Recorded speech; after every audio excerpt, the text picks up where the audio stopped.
Hey guys, in this video I want to show you my technique for looping multi-mic samples. So we're going to use two bits of software. We're going to use Reaper with the SWS extensions installed, and we're going to use Loop Auditioneer. And I've got the web page for Loop Auditioneer open at the moment, and that's loopauditioneer.sourceforge.net. And if you're on this page and you go to downloads, you can hit the green button here and it will download the latest version. If you're on Linux Mint, which is the operating system I'm using, the version you get from here won't actually work and you'll need to compile it from source, and you can get to there by clicking the code link, or you can send me a message and I will send you my copy. Okay, so we'll start off in Reaper, and I've got a project here. This is a flute session, and I'm just going to show you quickly how I've laid out this session. I've demonstrated this before in another video, but I'll do it again here. So we've got close mic, decker mic, hall mic. These samples here are all sustain samples, and these here are harmonics and staccato and key clicks and other articulations. So we're just going to focus on looping the sustain samples. So they're split into three columns, and these represent the three dynamics from softest to loudest, and we're just going to loop the second dynamic in this video, but you can apply the technique to as many dynamic layers as you have. These samples in black are the takes that I'm not using. The samples over here have all been cut and tuned and edited in the way I want, and I've also named them, so these are the samples that we're going to use.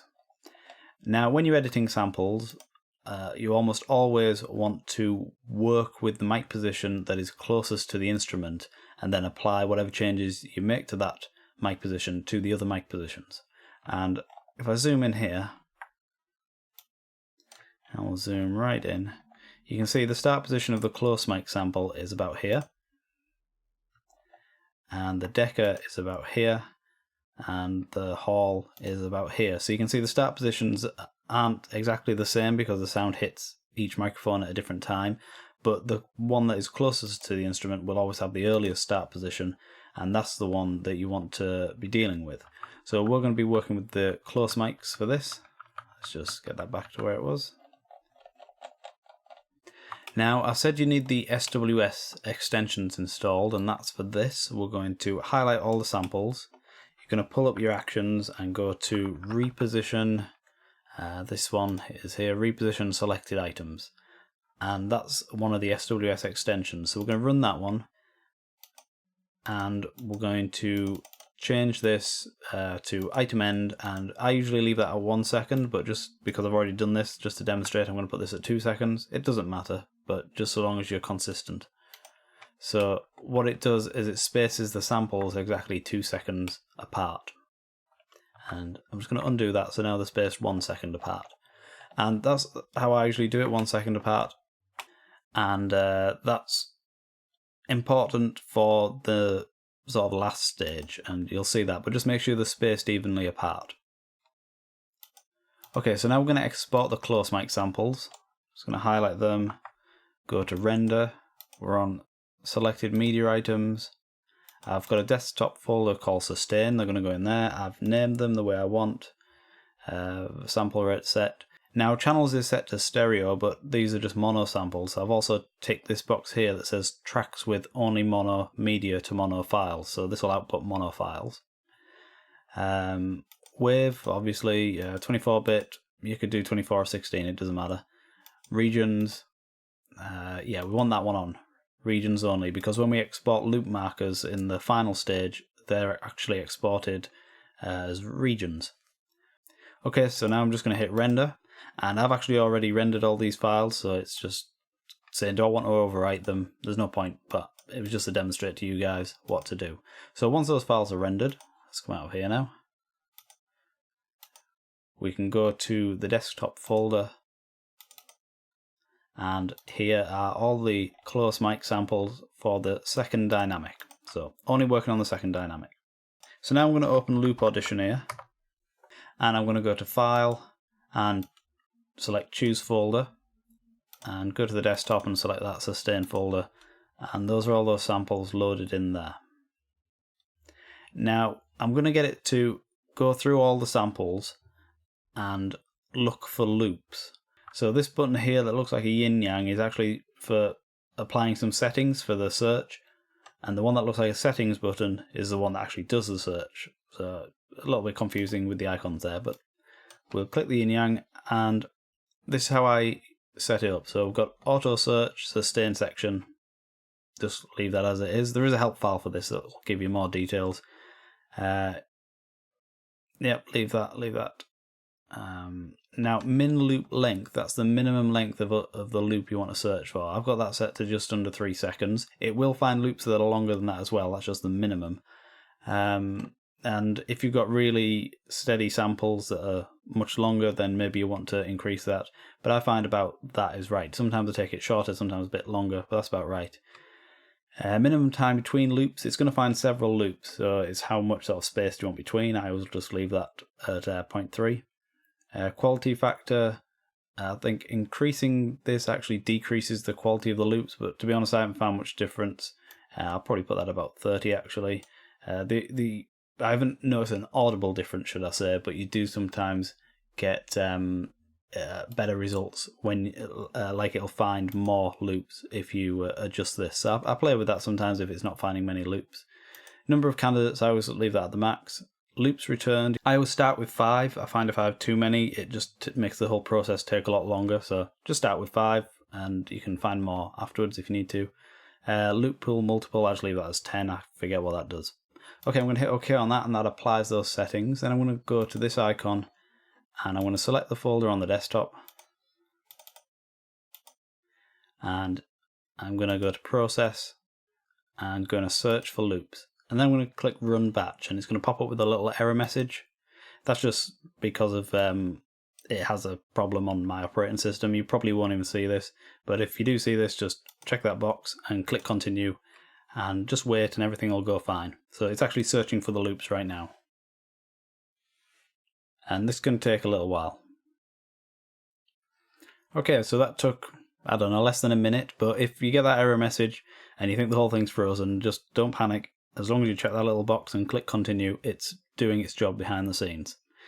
Just going through here quickly, I can see it's opened each file, and it says here, for example, 5 loops found, 5 loops found, so it's found loops. So I'm going to close that, and now it updates this window here, and we can see the number of loops is 5 for pretty much all of them. This one it only found 4 loops. And now all we do is we go through and we audition each loop, and if we need to find a different loop because the ones that it's found are no good, we can do that and make changes as we need to. So let's open the first one. Okay, so we can go through each loop. Now the keyboard shortcuts are a bit weird. I don't think there's any settings to customize these, but they are listed in the user manual. So we've got the list of loops over here, and it gives you a bit of information about them. And you can press C on your keyboard to go down the list and D to go back up it. And then you press E to uncheck all the save boxes, or to toggle all of the save boxes, should I say, because pressing it again will recheck them. And you can press W just to toggle one of them. And using these keys will make things really quick. Now what I usually do when I'm auditioning these loops is, first of all, down here in the waveform view I can see, for example, actually I won't bother auditioning loop 1 because it ends here in the middle of the sample, so we're losing all the rest of the sample. So I try and find the loop that's as close to the end of the sample, that is as long as possible, and that has the smoothest loop as possible. So those are my 3 criteria. Now sometimes I don't get all of those. Sometimes I might have to have a really smooth loop that ends halfway through the sample, so I'll lose a bit of the sample. Or I might get a short loop near the end that's really smooth. It varies, but I just go with whatever I think is going to work best. And I can always redo this process if I find out that perhaps I didn't make the best decision first time through. So I can say that I'm probably not going to use loop 1. So let's see if loop 2 is okay. Okay, well I can hear right there that loop 2 is pretty good. So that's probably what I'm going to use, because it's, if we look up here, it's actually the longest loop, 5.7 seconds, and it sounded pretty smooth, and it's fairly close to the end, so I'm not losing much of my sample. But let's have a listen to loop 3. Yeah, perfectly fine, but I'm not going to use it because loop 2 is about the same. 5 is the smoothest. Yeah, 5 is the smoothest, but it's really short. So let's go with loop 2. So what I'm going to do, I'm going to highlight loop 2 in this menu. I'm going to press E to unselect all of them, and press W to select just the one I want. And now I've got to remember this key combination. I think it's Control Shift and S. See, no, Control Alt S. Yeah. Okay, so then once you've selected the loop you want, press Control Alt S, and that will save the loop and move on to the next sample. So you can see up here now, if I go back to that first one, it now says loops 1. So there's only one loop there now, and it's renamed it loop 1. If you do want more than one loop in your sample though, you can have that. I've just never had a need to have more than one. But yeah, if you just want to export all of them, then your work's done at this stage. Now this seems like a slow process. I mean, it's taken me a couple of minutes just to do one sample, but when I'm not talking you guys through it and I'm just working through, I can get through a load of samples really quickly, especially with these keyboard shortcuts. So again, just do the same process. I can see that 1 is quite long and is fairly near the end, so that might be a good one. I usually don't listen to the whole sample played back, by the way. I just listen to the sort of crossfade point, but sometimes I'll listen to more of it if it's got more motion in the sample. Fairly smooth. Let's go to 3 because that's near the end and it's long. It's also got a horrible bump in it. Now let's say you did want that loop, even though it's got that pop in it. Well, you couldn't put a crossfade on it, and you'd put the crossfade on inside your sampler. You don't want to record it, you don't want to burn the crossfade into the sample, but you can put it on inside the sampler. But if you want to hear what it's going to sound like, we can click this button here. Is it this one? Let's have a look. Crossfade, this one here, crossfade a selected loop. So hit that one and you can play around with the settings, but you can see it actually adds a crossfade into the waveform. So this is destructive. And it gives you a bit of an idea what it's going to sound like if you put a crossfade on there in your sampler. But like I say, that's destructive, but it doesn't matter at this stage because we're only looping these samples to get the loop points. Later on, we're going to go back into Reaper and apply these loop points to all the samples and make a final export. So it doesn't matter if you're a bit destructive with this set of samples, they're going to be deleted in the end anyway. But I've applied that crossfade and it doesn't sound much better, so I'm not going to use that one. No. I think 1 was the best one. So we'll go with 1. So I'm going to press Ctrl Alt S again. And we saved that one loop and moved on to the next. So now I'm just going to go through these fairly quickly now that you know the process. So we can see that loop 1 is near the end and it's quite long. Let's see if it's smooth. No, it's not. Go to loop 2. Okay, 3 gives me 2 of the things I want. It's really smooth and it's near the end, but it's a short loop. Let's go to 4. Okay, so 3's the best. 2's alright as well. I'd probably go with 2 because with a crossfade I think that would sound alright. Let's try that. Yeah, so with the crossfade 2 is going to be fine, so I'd probably go with 2. So let's go with 2 there. Now if the situation comes up that you've gone through all 5 of them and you don't like them, you can click this button here, which will search for more loops. And now I've got 10 loops. And if you're not getting any loops, like if you press this, let's do it again, and it doesn't add any more. So it's added another 5. Okay, let's try again. See if it finds more. Wow, this sample has a lot of viable loop points. Most samples don't have this many. I'm just going to keep going until it says no more loops, just so I can demonstrate something. There we go. Sorry, didn't find any loops. So when you get to this stage where it's not finding enough loops, you can go back into your settings and you can perhaps lower the quality factor, lower the length of the loop, or lower the min time between loops. And you can play with these and then hit this search button again and you might find some more loops that are usable.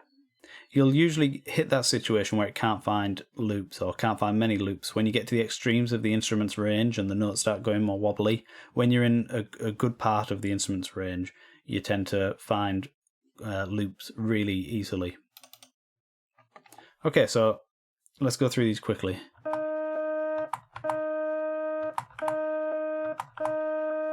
So I don't like any of those, so I'm going to find some more. It's a bit short, but it'll do. So we'll go with that one. That'll do. That one might be alright with a crossfade. Yeah, that's fine. I always tweak my crossfades more when I'm in the sampler as well, so I know that if it sounds almost okay in Loop Auditioneer, it'll be fine once it's in the sampler.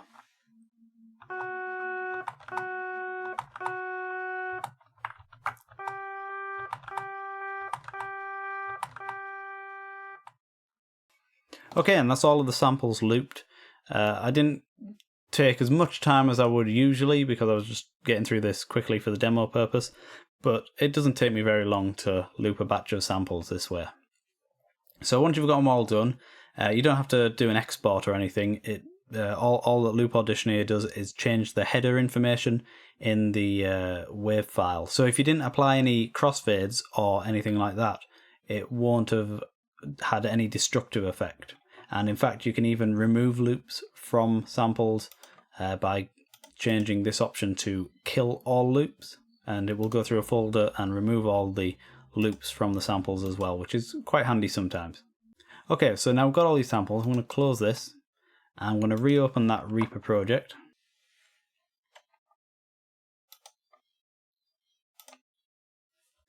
So here's our Reaper project, here's our second dynamic samples. So I'm going to open that folder of samples that we've now looped. Let me just make this a bit smaller. I'm going to drag those in. I'm going to select single track and it puts them in. I'm just going to line them up with the cursor here. Just enable snapping. There we go. And we're going to reposition these like we did for the other samples, because currently you can see they're all joined up, but we want them positioned to line up perfectly with the existing samples that are already there. And that's why it was important that we use that SWS extension. Reposition. That's the one. I actually have this set up as a toolbar shortcut down here. So hit OK on that. So to double check that they are aligned correctly, you can click on one of the imported media items, press F2 to see the properties, and you can see the position here is 606.2.92, and that should line up with all of these. So if you click on them, you can see the position is the same, and just do that on any of them just to sort of double check. Yeah, they're all the same. So as long as you make sure that when you first drag them in, you snap this one to the first sample. Okay, so we've re-imported the close mics now with the loops applied, and you can see the loops show up as these grey cue markers. So one there. And what we want to do now is turn these markers into regions so that they can be applied to the rest of the samples. Okay, so we're going to highlight all of these media items, the ones that we just imported. We're going to open our action menu, and again the action we're going to use I have on my toolbar down here, but the action is called Cues to Markers, I think.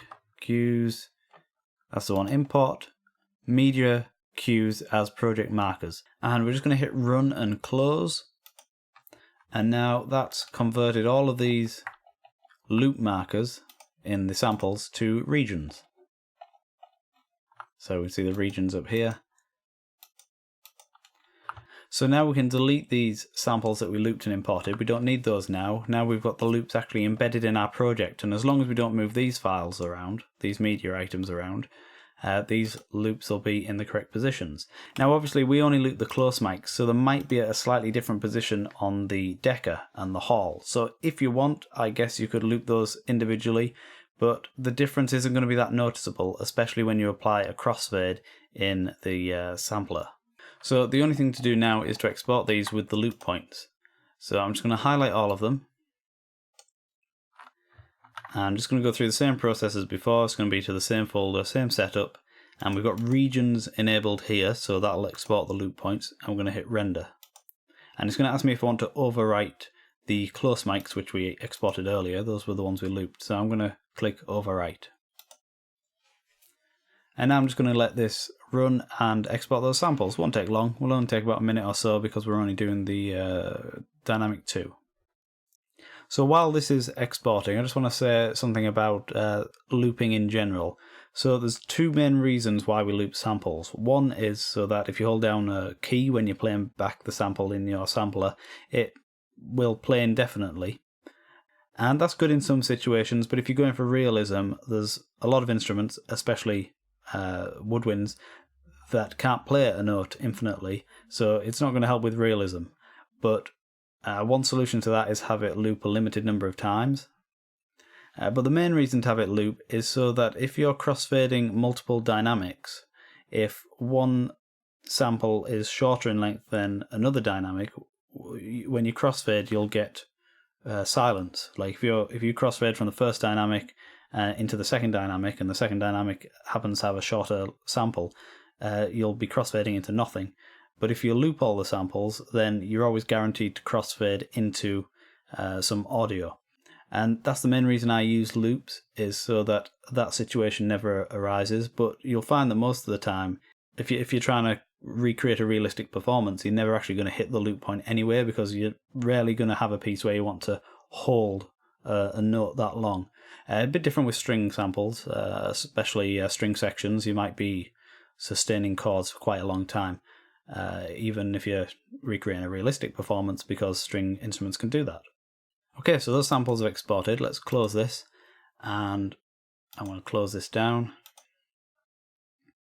And if we have a look, get rid of those Reaper peak files. So here are all our samples exported now. And let's import them into HISE and have a look at the loop points in there.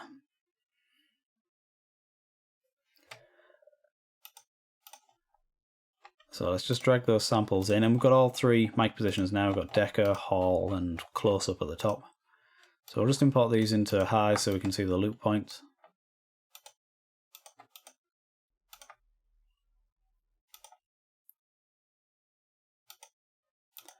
So I've imported these samples. I'm just going to quickly merge them into multi-mic samples. This is a HISE thing. I've got another video on this. If you're using Kontakt, it doesn't matter. Okay, let's just have a look at these samples. So if I click on one of these now, we can see the loop point is what shows up in green here, and this is what it'll look like in your sampler. The layout might be slightly different depending on the sampler you're using. And then what I do is I select them all and I'll add a crossfade to them. Put 3000 samples in, but the crossfade will vary depending on what you're doing. For some samples you'll want a much longer crossfade, for some you might not even need any crossfade. Usually I just apply a crossfade to all of them, and then if a particular sample doesn't sound right, I'll change that individual sample. And that's it, guys. That's how I loop multi-mic samples in Reaper with Loop Auditioneer, and it's so far the quickest solution I've found to automated looping. There are other techniques. There is other software that can do auto loop, but that's the quickest way I've found. And Loop Auditioneer is free software under a GPL license, so you can compile it yourself for any operating system that you are on. Okay, thank you for watching. If you've enjoyed this video, please share it and click the subscribe button on YouTube, leave any comments below, etc. And I will see you next time.